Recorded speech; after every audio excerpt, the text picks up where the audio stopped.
This channel does not promote any violent, harmful, or illegal activities. All content provided by this channel is meant for an educational purpose only. বাহ এবার হয়েছে স্বাদ হ্যাঁ অপূর্ব স্বাদ এমডিএচ এর চাঙ্কি চাট মশলা জীবনে আসল স্বাদ জাগলো আসল মশলা এসএস এমডিএচ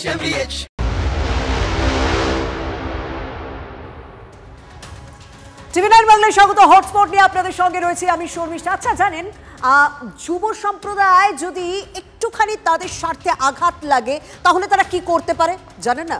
আজ তো সারাদিন সেরকমই কিছু ছবি দেখলেন, আমি আবারও সেই ছবি দেখাবো। তবে হটস্পটে আজকে তিনটে ইস্যুর সঙ্গে পরিচয় করিয়ে দিই।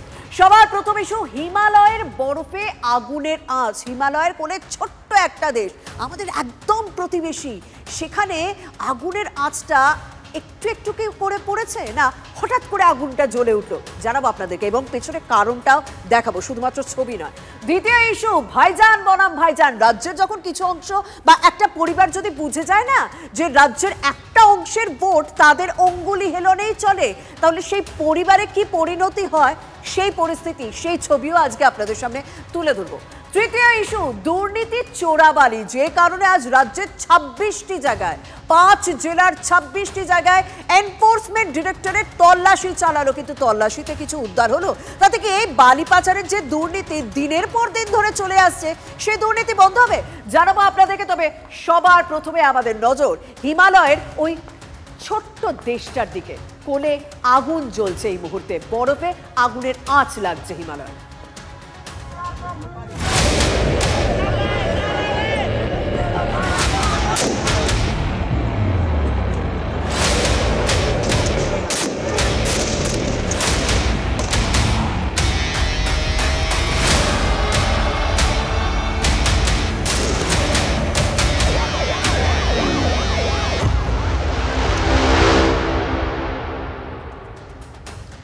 18 বছর বয়স কি দুঃসহ, স্পর্ধায় নেয় মাথা তোলবার ঝুঁকি। 18 বছর বয়সেই অহরহ বিরাট দুঃসাহসেরা দেয় যে উকি। ছাড়পত্র, সুকান্ত ভট্টাচার্যের। কবে লিখে গিয়েছিলেন, কিন্তু সত্যি 18 বছর বয়স, মানে যুব সম্প্রদায় যে কি করতে পারে সেটা তো এই মুহূর্তে ওই ছোট্ট দেশটা টের পাচ্ছে। সেটা টের পেয়েছিল কয়েকদিন আগে বাংলাদেশ, সেটা টের পেয়েছিল কয়েক বছর আগে শ্রীলঙ্কা। সকাল থেকে কি পরিস্থিতি হচ্ছে সেটা নিশ্চয়ই আপনারা দেখছেন। আর এই মুহূর্তে দক্ষিণ এশিয়ার হটস্পট হয়ে উঠেছে এই নেপাল। আবার একটা গণবিক্ষোভ। গত 4 বছরে এই নিয়ে তৃতীয় দেশ যেখানে উত্তাল পরিস্থিতি। 2022-এ শ্রীলঙ্কা, 2024-এ বাংলাদেশ, 2025-এ নেপাল। সরকারের ওপর, অর্থাৎ কেপি শর্মা ওলি সরকারের ওপর জনতার ক্ষোভ, পথে নেমে বিক্ষোভ দেখানো হচ্ছে, ক্ষমতার বিরুদ্ধে লড়াই চলছে। কিন্তু শুধুমাত্র কি যে বিষয়টা প্রচার পাচ্ছে যে 26টি সমাজ মাধ্যম সেখানে ব্যান করে দেওয়া হয়েছে সেটাই কারণ না, এর পেছনে অন্য কারণ লুকিয়ে রয়েছে, দুর্নীতি। আমরা প্রত্যেক দিনে দুর্নীতি নিয়ে কথা বলি, দুর্নীতি নিয়ে আলোচনা করি, কিন্তু দুর্নীতি নিয়ে যদি যুব সমাজ রাস্তায় নামে কি পরিস্থিতি তৈরি হয় সেটা দেখিয়েছে বাংলাদেশ, সেটা দেখিয়েছে নেপাল। লাঠি, ব্যারিকেড, টিয়ার গ্যাস, দেশ আলাদা হলেও সব জায়গায় দেখুন ছবিগুলো এক। সরকারের লাগামহীন দুর্নীতির বিরুদ্ধে গত কয়েকদিন থেকেই সেখানে বিক্ষোভ চলছিল। আগুনে ঘি পড়ল 26টি সোশ্যাল মিডিয়া দেশে বন্ধ করে দেওয়ার পর। জনতার মতে সোশ্যাল মিডিয়া বন্ধ করা হয়েছে মানুষের আওয়াজ বন্ধ করার জন্য। আমরা আজকাল কি দেখি, মানুষের প্রতিবাদ রাস্তার আগে, তা সবার আগে কোথায় পৌঁছায়? সমাজ মাধ্যমে। কারণ সেই সমাজ মাধ্যমে প্রতিবাদ জানানো সহজ, অনেকেই বলেন সেই কথা, কিন্তু জানেন তো সমাজ মাধ্যমে প্রতিবাদের আগুনটা বা প্রতিবাদের আওয়াজটা বৃহত্তরভাবে ছড়িয়ে যায়। সেই কারণে কি এই সমাজ মাধ্যমগুলো বন্ধ করে দেওয়া হলো? জনতার দাবি একটাই, দুর্নীতিমুক্ত দেশ চাই। পোস্টার, ব্যানারে ছেয়ে গেছে গোটা সমাজ, যুব সমাজের হাতে পোস্টার। কি বলছে তারা চলুন দেখাবো। কারণ মনে আছে নিশ্চয়ই বাংলাদেশে এক সময় যখন এই অস্বস্তিকর পরিস্থিতি তৈরি হয়েছিল, তখনও এই পোস্টার, ব্যানার সেখানে একরকম বার্তা তুলে ধরেছিল। তাই নেপালের পোস্টারগুলোরও কিন্তু বার্তা সেরকমই।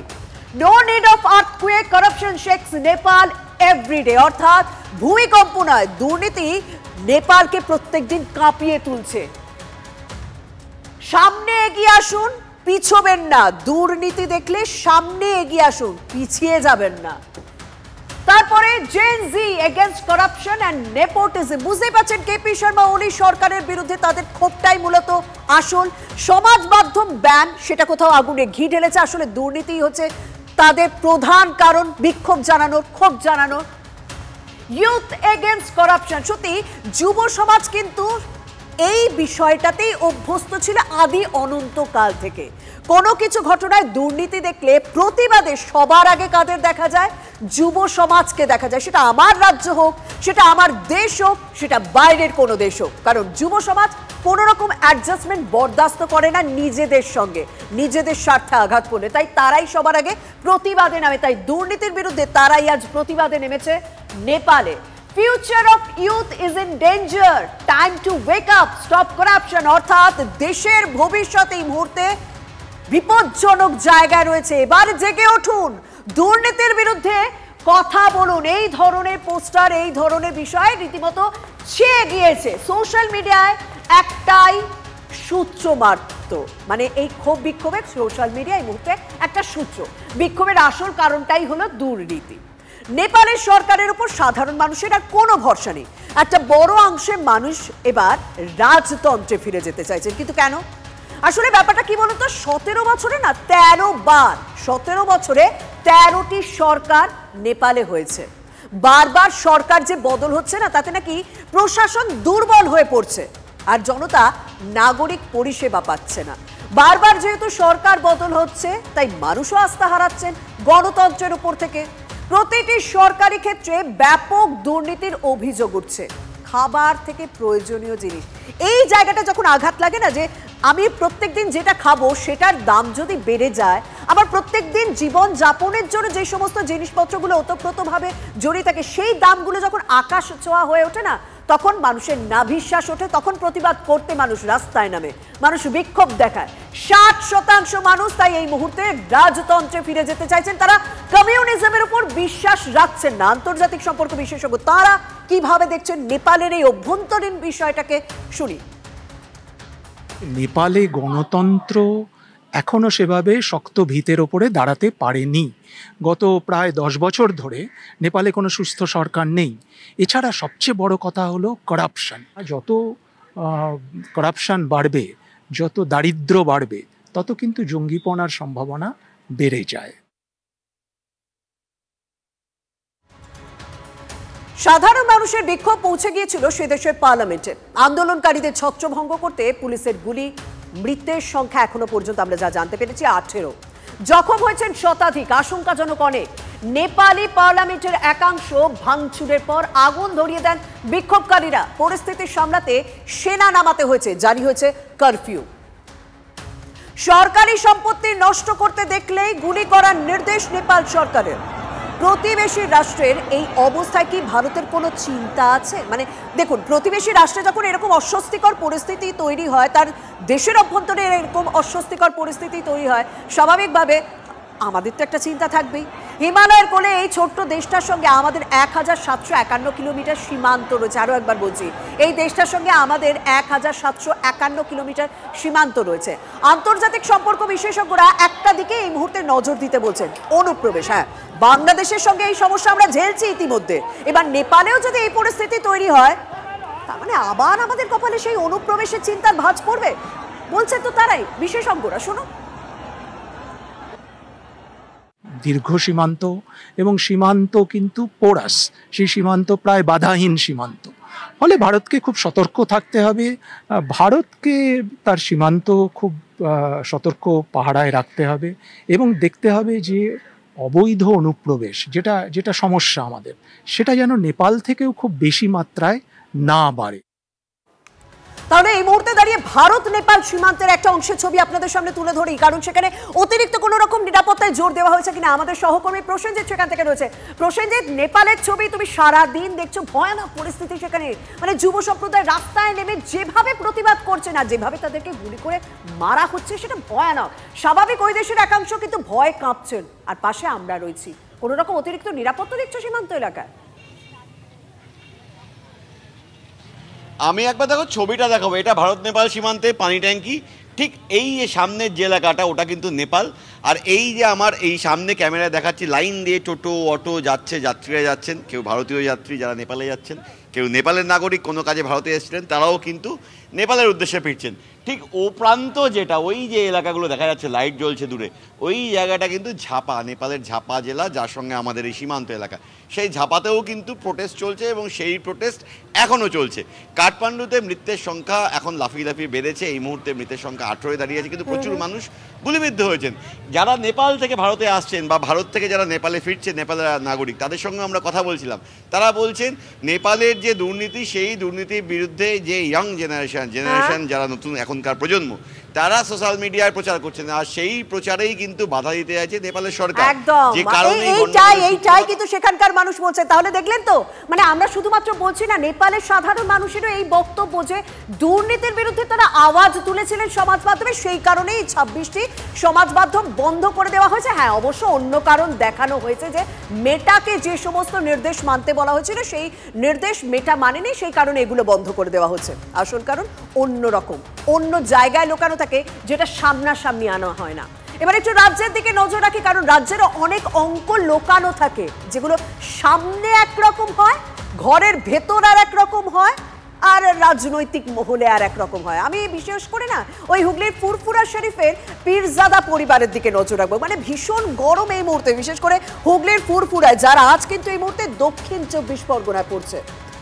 রাজনীতির কথা আমি বলছি, কেন বলছি একটুখানি দুজনের, মানে আব্বাস সিদ্দিকী, যিনি কয়েকদিন আগে রাজনীতির ময়দানে প্রয়োজন পড়লে নামতেও পারেন সেরকম কথা বলেছেন, তাকে পাল্টা চ্যালেঞ্জ ছুড়ছেন শওকত। কি বলছেন দেখুন, দুজনে একটুখানি মানে ভয়ানক গরম গরম বক্তব্য শুনুন।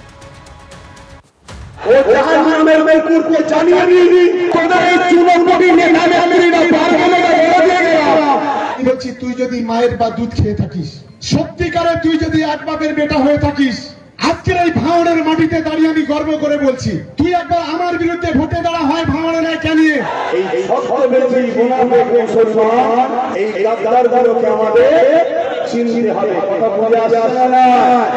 আহলে সুন্নতের পতাকাটা খুলে বেরো, আইএসএফ এর ঝান্ডা ধর, না বিজেপির ঝান্ডা ধর। তুই কত বড় মায়ের লাল হয়েছি রাজনৈতিক ভাবে, গণতান্ত্রিক ভাবে আমরা করবো। গরম কিরকম বাড়ছে, আব্বাস সিদ্দিকীর একটা বক্তব্য কি রাজ্যের সংখ্যালঘু ভোটের অঙ্ক পাল্টে দিতে পারে নাকি? না হলে এরকম রেড়ে পড়ে গেল কেন বলুন তো? শুনুন বক্তব্য। জুলুমকে খতম করার জন্য, মানুষের জন্য যদি আমাকেও প্রয়োজন হয় নামতে প্রকাশ্য, মানে পুরোপুরি ভাবে, তাতে কোনো অসুবিধা নেই, তো নাবাই যেতে পারে। আমি দেখতে চাই ওর কত দম আছে, এইটি আমি দেখতে চাই গণতান্ত্রিক ভাবে, রাজনৈতিক ভাবে। কি আইসের ফোবিয়াতে ভুগছে তারা, তাদেরকে জিজ্ঞাসা করুন। শওকত মোল্লা সাহেব আতঙ্কে আছে, তো আতঙ্কে কি বলছে না বলছে ওনারা হুঁশ নেই। 2021-এ আব্বাসের ভূমিকা যেরকম ভাবে আমরা দেখেছিলাম, তাতে অনেকেই ভেবে নিয়েছিলাম যে আব্বাস সিদ্দিকী হয়তো ভোটে দাঁড়াচ্ছেন, আব্বাস সিদ্দিকী হয়তো রাজনীতিতে নামছেন, কিন্তু না, শেষ মুহূর্তে দেখলাম এন্ট্রি হলো ইন্ডিয়ান সেকুলার ফ্রন্ট বা আইএসএফ বা নওশাদ সিদ্দিকীর। কিন্তু এবারে হঠাৎ ভোটের ঠিক এতটা আগে আবার রাজনীতির ময়দানে নামার কথা কেন বলছেন এই আব্বাস সিদ্দিকী? কোথাও কি সংখ্যালঘু মহলে তার যে ব্যাপক জনপ্রিয়তা রয়েছে, সেই হাওয়াটা ভোটের বাক্সে ঠেলতে চাইছেন? তারই ঘরের আরেকজন কি বলছেন শুনুন তো, কাসেম সিদ্দিকীর বক্তব্য শুনুন।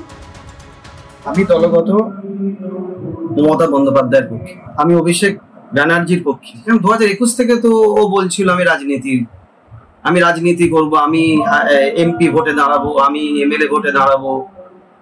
তো 2021-এ দাঁড়ানো না কেন? যে জায়গায় দাঁড়াবে সেই জায়গায় হারবে, 110% হারবে। আর ও কোনোদিন দাঁড়াবে না, এটা একটা বাজার গরম করতে চাইছে।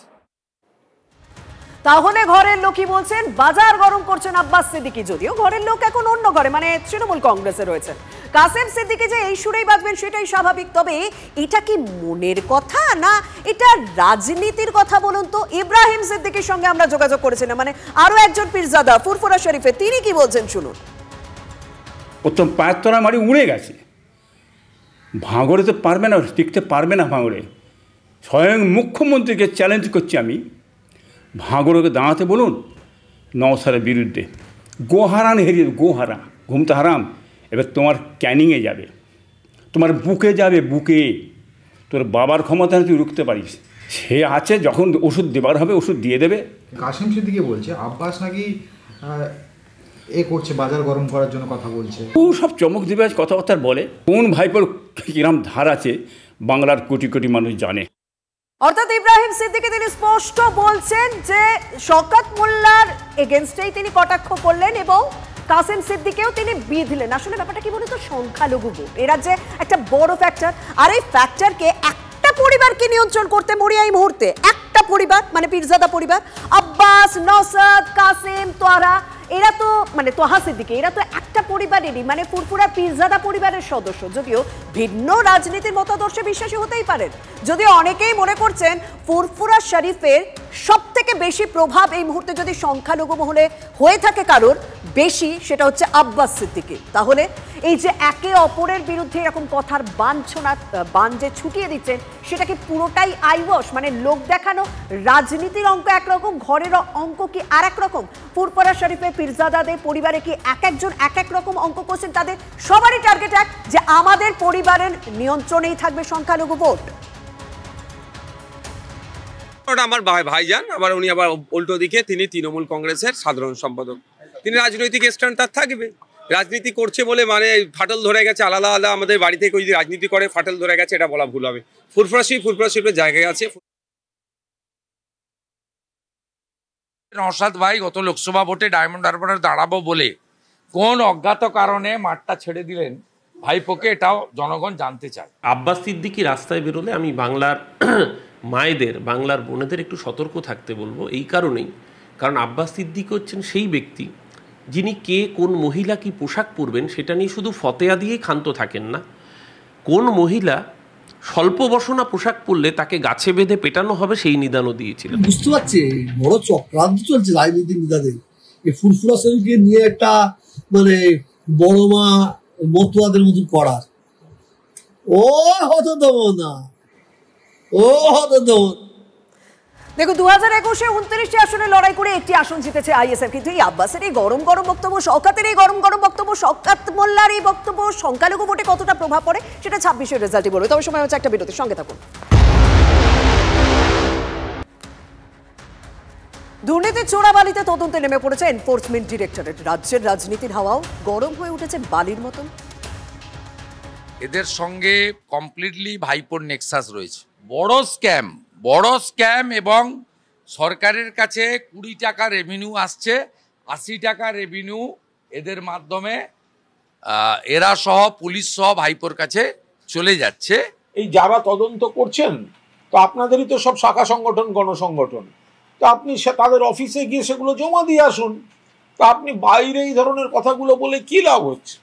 যদি এমডিএইচ কিচেন কিং কিচেনে থাকি তো আমরা যা ইচ্ছে তৈরি করতে পারি। বেগুনের ভর্তা, আলু কপি, ভিন্ডি মশলা, আরো অনেক কিছু। MDH